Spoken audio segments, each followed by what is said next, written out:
Have you ever wondered why Rihanna stopped making music 10 years ago, even though she was at the peak of her game and a top artist? It's because the music industry wanted her to sell her soul. Today, I'm going to prove it.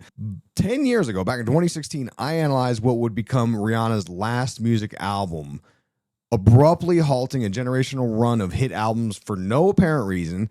And the truth is that her video series for that last album, Anti, shows how she was taken through an initiation ritual of the occult, and I believe it holds even more weight since her early retirement from the music industry. I believe she has documented her initiation into the Illuminati and the Faustian bargain through an occult ritual, and that is why she is no longer making music. We're going to decode Anti and the hidden Anti diary videos and reveal the step-by-step occult process for the transformation. From Barbados innocence to the crowned goddess of the new Aeon, we're going to break down the Abyss, Corone Zone, the blackening of alchemy, left-hand path, Klepoth, Aleister Crowley, and the final crowning ritual. And this is back in the low T Isaac days from 2016, all right, which I've shut down my blog because of threats that were lobbed against me. You can read all about it at IlluminatiWatcher.com if you go to start here. But yeah, this is going to be the original video, and I plan on releasing a lot of my archived content here on YouTube, just kind of as it comes up, as I can dig through my stuff and find what I need, and some of them have images and such. I'll also have an accompanying article on my Substack, IlluminatiWatcher.substack.com. You can always find links for all this stuff in the show notes. Just look down below and make sure to subscribe, right? I've got this goal. It's ostentatious. I want to hit 100,000 subscribers by the end of the year, and only you can help me. So you can help by liking, subscribing, hit the bell, hit all notifications, and, tell a friend, all right?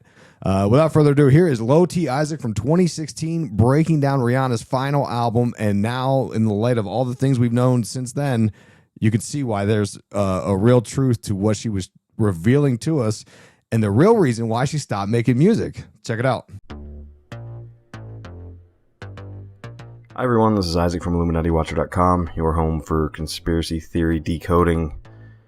Rihanna released an album called Anti, and as a way to promote this album, she has a series of videos called the Anti Diaries. At first I watched these and I didn't really see much, but then I watched the videos that accompany the Samsung app that she was promoting it with, and it became quite obvious. What we're looking at is Rihanna exposing her path she took into the occult through the music industry. Now I know this idea sounds very far-fetched, but if you stick with me, I'm going to show you all the symbolism that I'm seeing. You'll see the alchemical process of becoming a god, which is the ultimate goal for a lot of these musicians.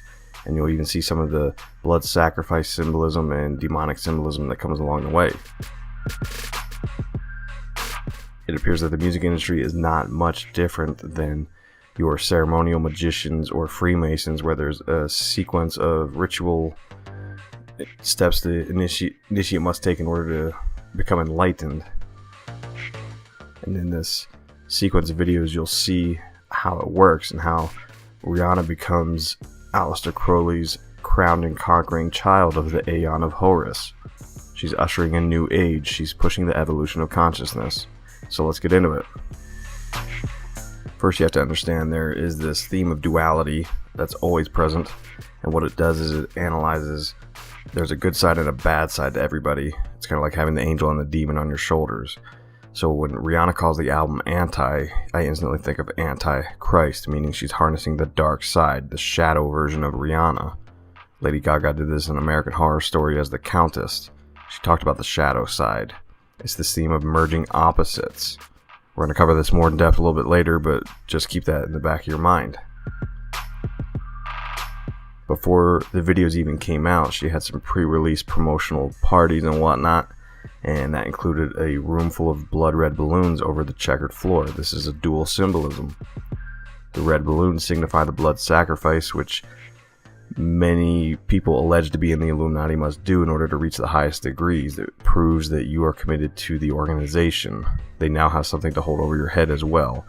The black and white floor is what you find in Freemason temples. It's, again, the duality concept of black and white, the opposites, because the initiate must merge these opposites. The fact that Rihanna came out with this album on the Tidal music service is also significant. I've already covered this in much detail on another YouTube video but title has associations with the age of Aquarius. Again, we're talking about this coordinated front to bring in a new age.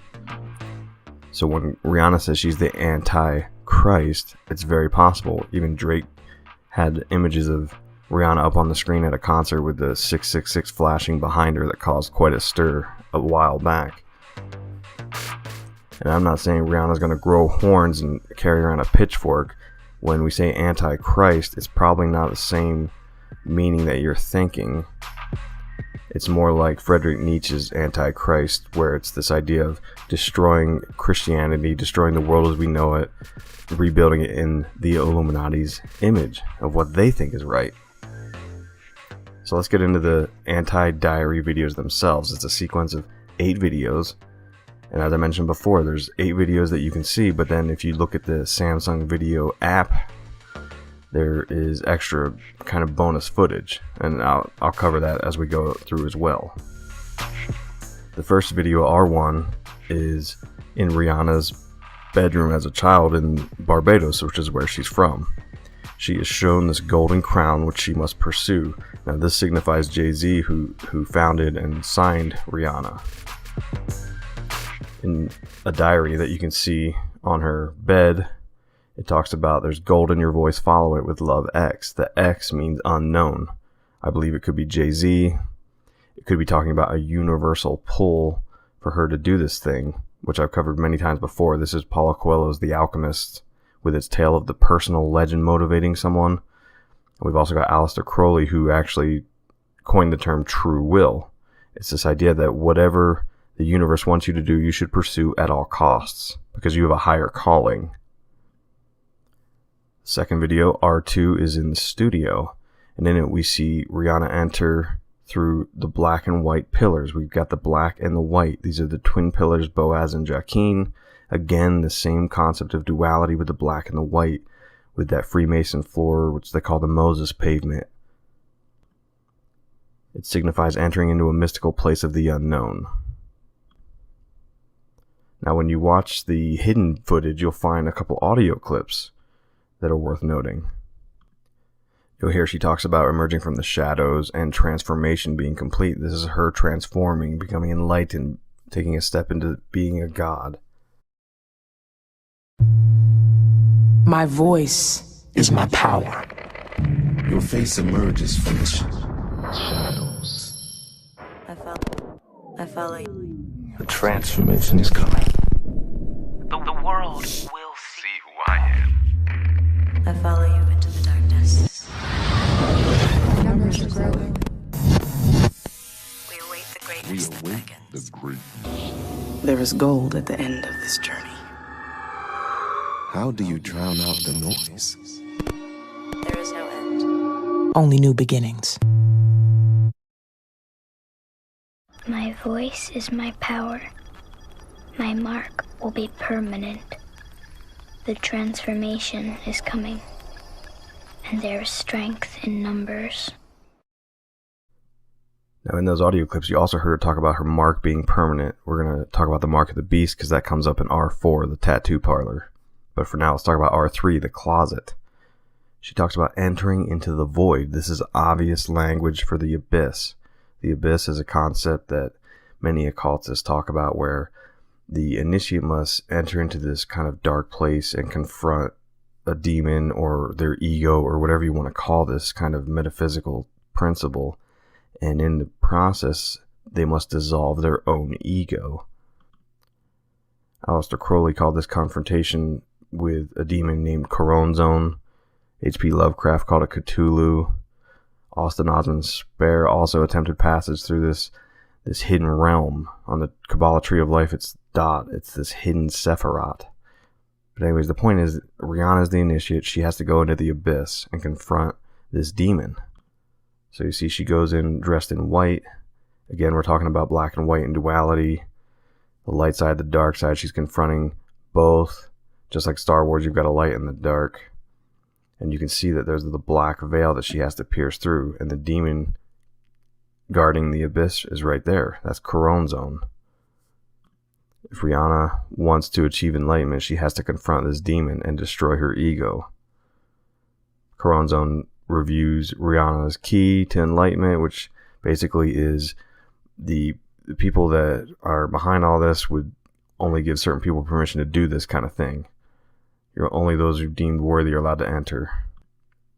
She gets approval. You can see on the other side of the blackened veil, her guardian angel, her child god, is on the other side trying to pull her through, and she does. She pulls her through the black veil. She pierces the veil.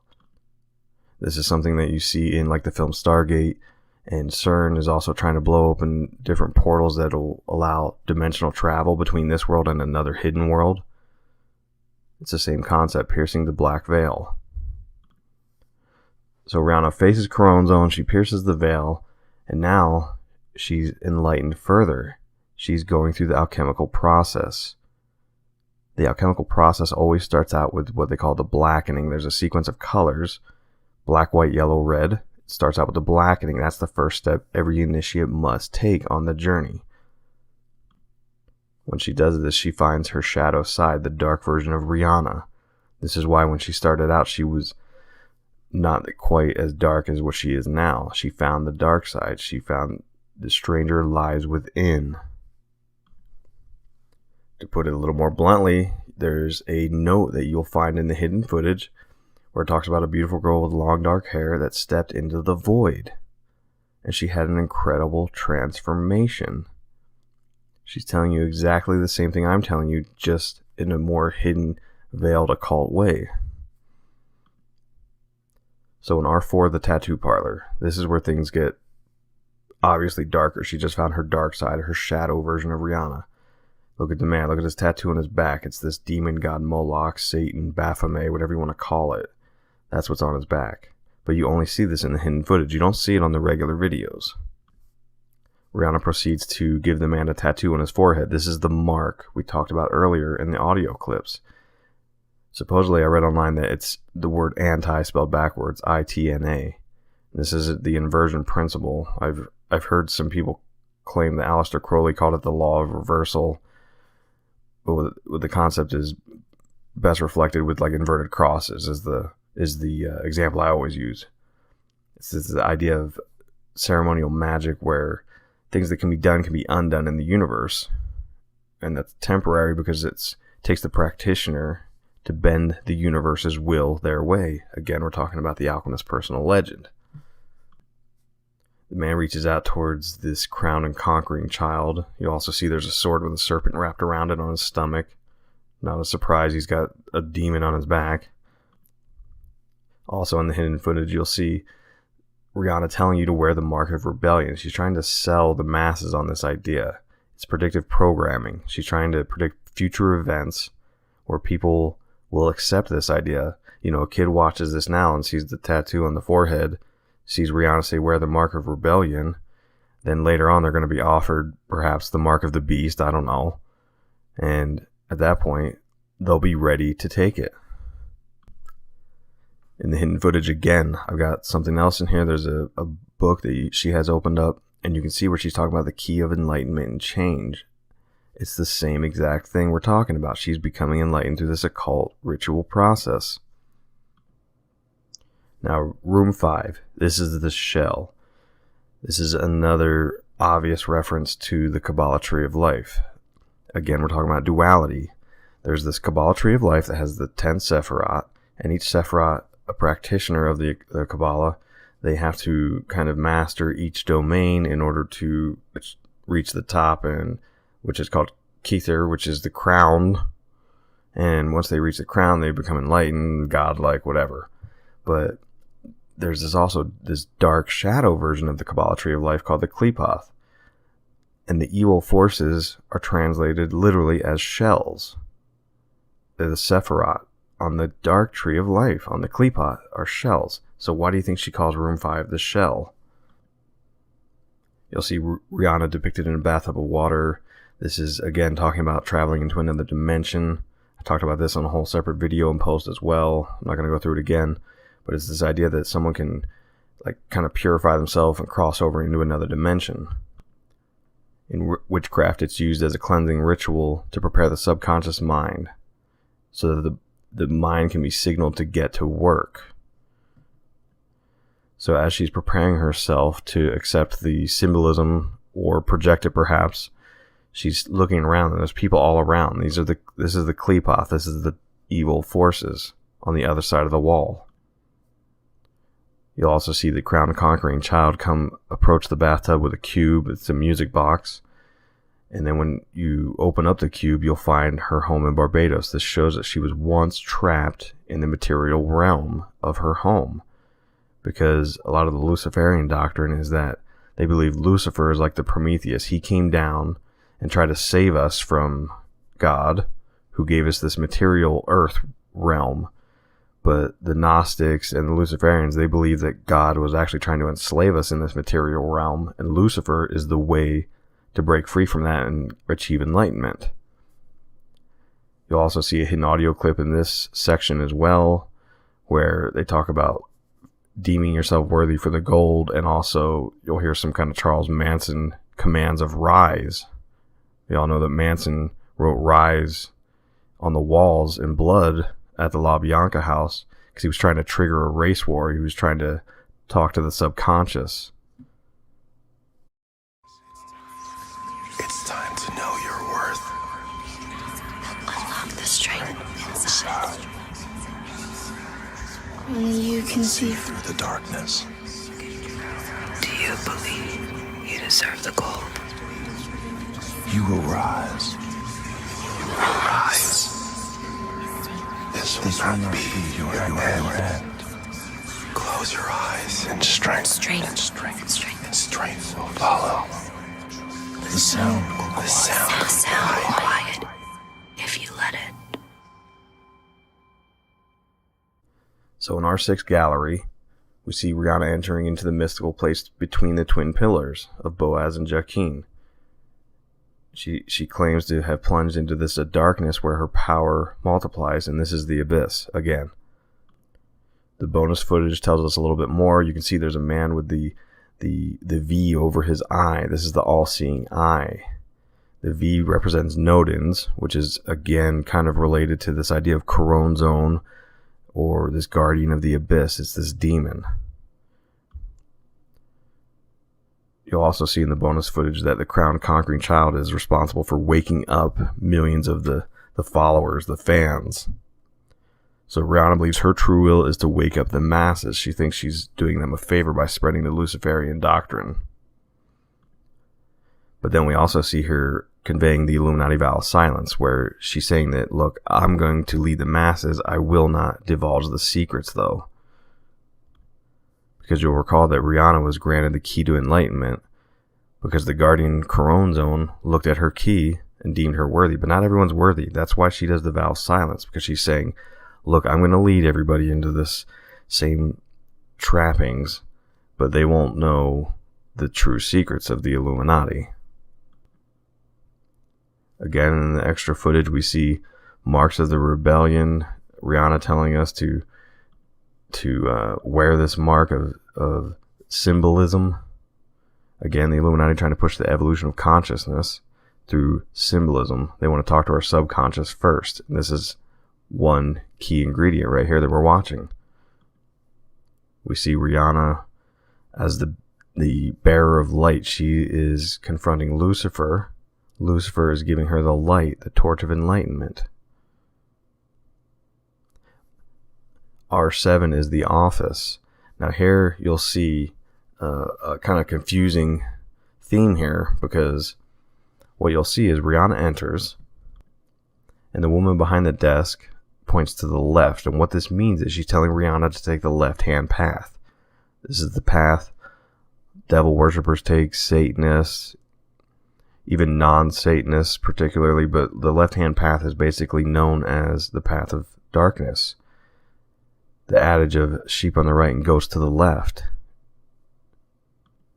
You can see on her desk there's the horned entities. We're talking about Moloch or Satan. It's this kind of archetypal energy of the dark side.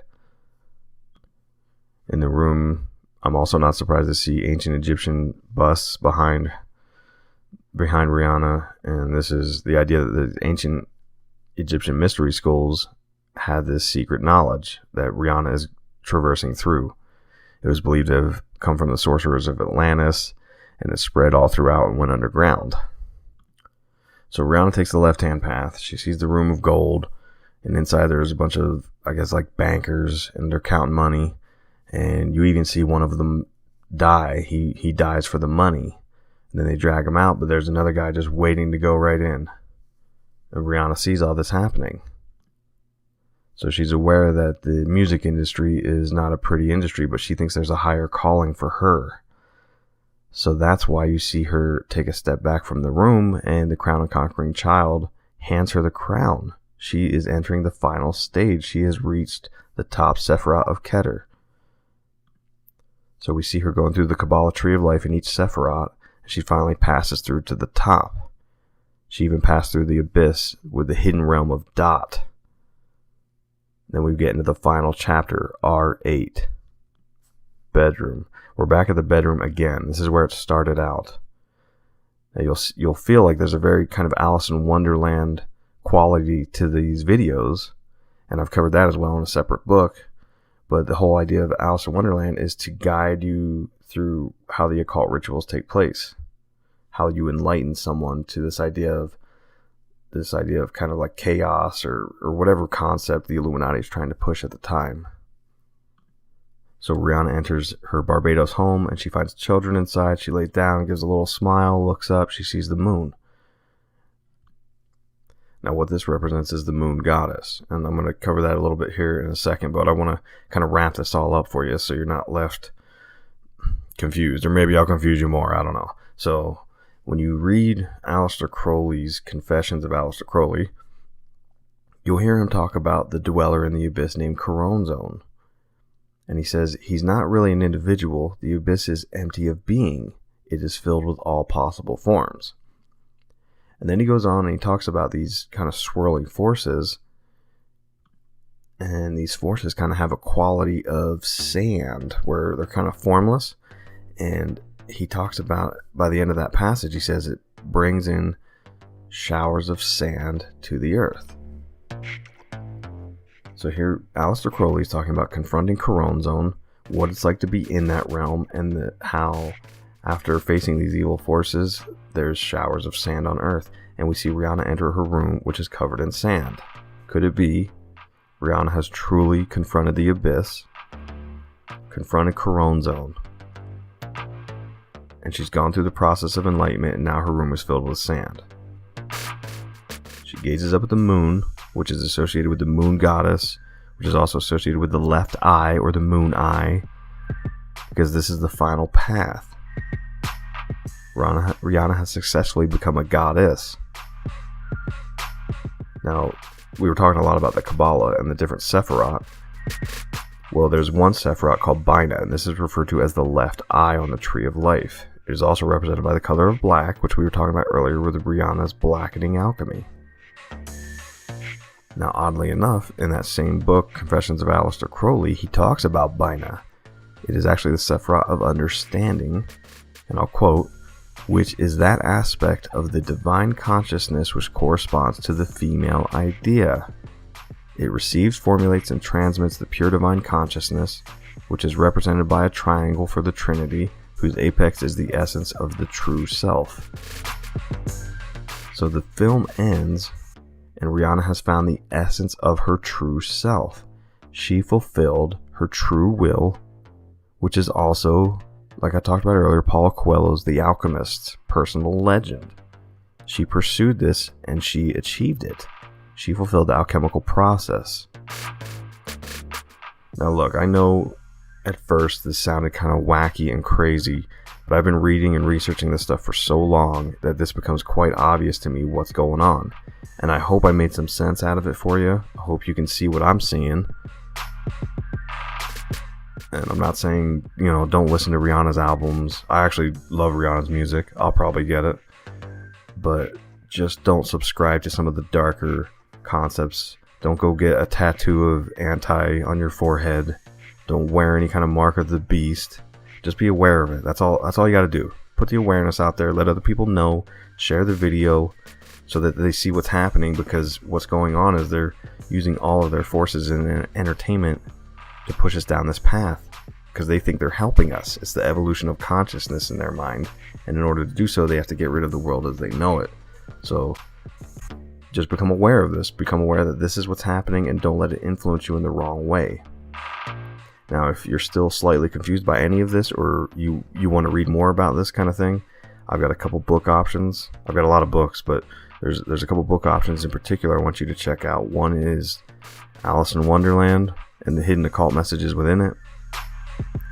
Another one is my analysis of Paulo Coelho's The Alchemist, which has been very popular. I guess, a lot of people have read The Alchemist, but the underlying message of it is actually occult in nature, and we see that play out in Rihanna's videos.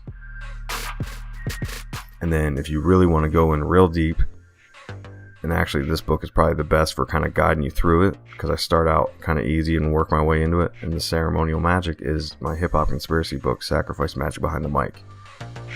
So there you go. There's 3 resources for you. Check them out. Subscribe to the YouTube channel, because I'm always dropping new videos and new ideas and themes that I'm seeing in pop culture. And thank you for listening.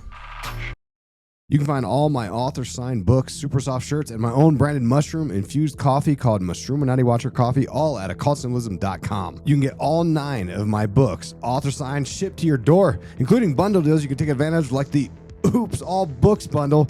You can also get the books on Audible, author-narrated, or Amazon. And I've also got these super soft podcast logo shirts right here. And the back says, "These nerds are gonna kill us." These are very soft shirts, by the way. And it's always been and will always be true that these nerds are gonna kill us. So show your support with those shirts. And then finally, I've got my new product. I worked with my coffee plug from San Diego, Jordan, to give my listeners the best mushroom-infused coffee on the planet called Illuminati Watcher Coffee. It's a whole bean organic coffee with flavor notes of candied orange, sugar, and plum, but more importantly, it's infused with 6,000 milligrams of organic mushroom extract. Includes reishi, chaga, mishima, lion's mane, turkey tail, shiitake, blase, aragon, and oyster. It's a blend of the healthiest mushrooms that becomes bioavailable when you infuse it into the coffee. I read this whole book on medicinal mushrooms by Christopher Hobbs, and he goes through countless stories that prove the effectiveness of supplementing a healthy lifestyle with mushrooms for physical and mental superiority. It tastes so good. You're not going to believe there's mushrooms in here. I'm telling you right now, I've tried several mushroom coffees in an effort to incorporate more mushrooms into my life, and all of the mushroom-infused coffees are terrible. But not Illuminati Watcher Coffee. It's super smooth. Finally, if you're on patreon.com/Illuminati Watcher or VIP section, I updated your 10% off code. You get 10% off of everything here, except for the coffee. The coffee, I've got it as low as I can get the price to. But by the way, I've also updated the shipping cost on the coffee. Now it's a flat rate of $4.99 for the coffee, up to 3 bags. So check that out. So there you go. Support your favorite independent voice and podcasting at occultsymbolism.com. Link in the show notes, as always.